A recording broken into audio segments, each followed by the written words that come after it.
Now, a study for the BBC suggests there'll be fewer nursery places if the government extends free childcare in England. At the moment, 30 hours of funded care are available for parents of 3 and 4-year-olds.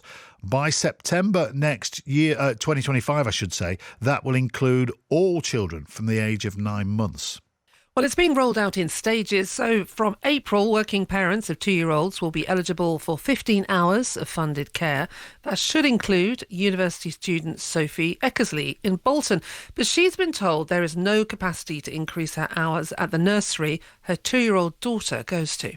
It will help a lot, definitely, especially money-wise. It would have been nice to be able to get Daisy in maybe an extra day, but obviously the nursery is just full and they can't offer that. So it would have been nice to maybe have a day off to myself, be able to have that day to work on my uni work and concentrate on my studies. But unfortunately, I can't do that. Well, with us now is Kirsten Buckley from Bristol, who's been trying to access childcare for her twin babies so she can go back to work in 6 months' time. Hello, Kirsten. Hello. Hello. Hi. Welcome to Drive. How are the twins? Okay. Yes, not sleeping very well, but then that's babies for you. Okay. Where are they now?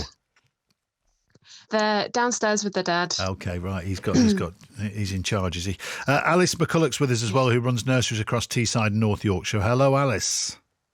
Hi there. Happy Friday, everybody. Happy Friday. Yeah, fantastic. Listen, we're going to get into some of the problems that we're facing at the moment. But Kirsten, just to start with you, on the face of it then, this did it sound like a good idea that more and more people will be entitled to extra nursery care?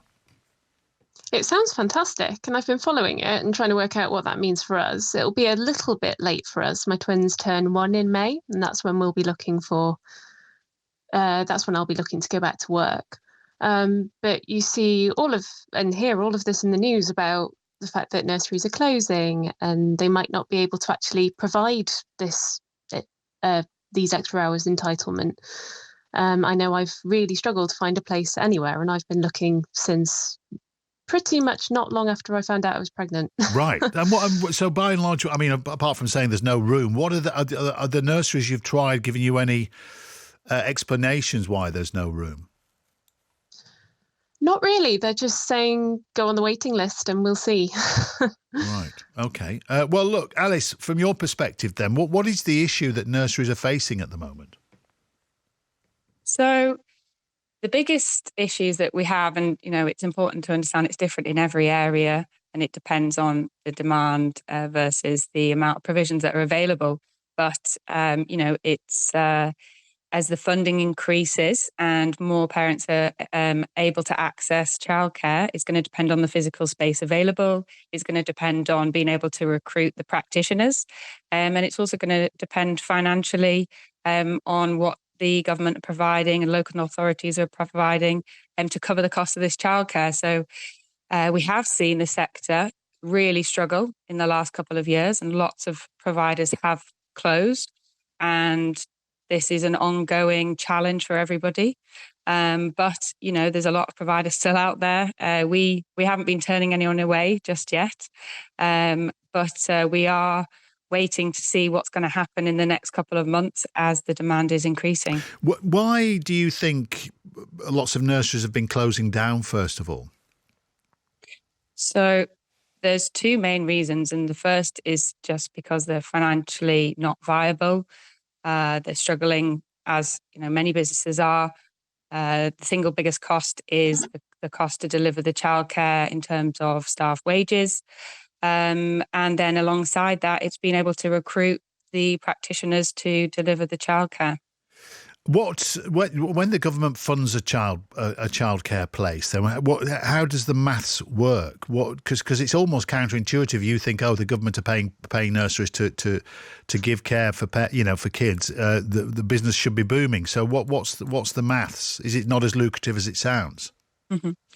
No, the government provide a rate per hour depending on the age of the child, and obviously the 3 and 4s receive the 30 hours free childcare, but this just isn't enough money that it costs to deliver the childcare for providers. So there's a gap and there's a deficit there.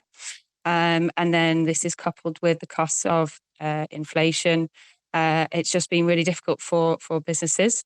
The ones that are struggling are the standalone nurseries. And, where we are, we have 10 nurseries, and we have the flexibility to adapt the business throughout these changes. Right.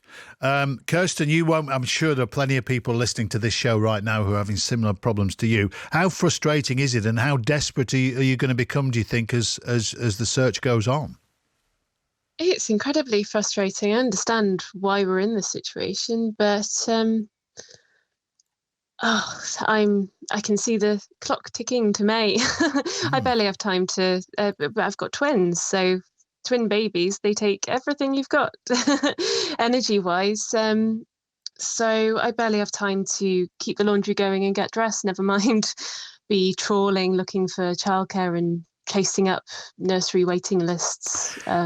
It's a question of time, really. Yeah, but there's a lot at stake, not least your children's care, but also you wanting to go back to work.